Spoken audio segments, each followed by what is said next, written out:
He says one of my friends in school asked me that in your religion suicide is forbidden.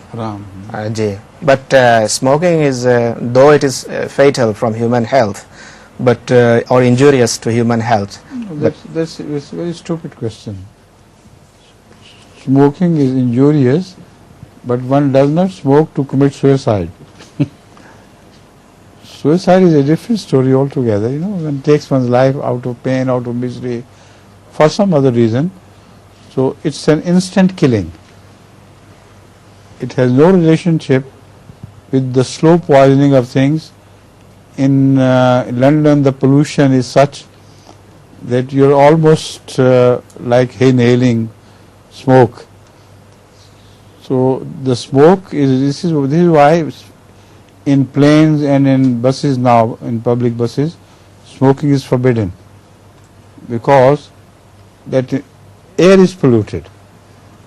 So it has nothing to do with suicide. Next, please.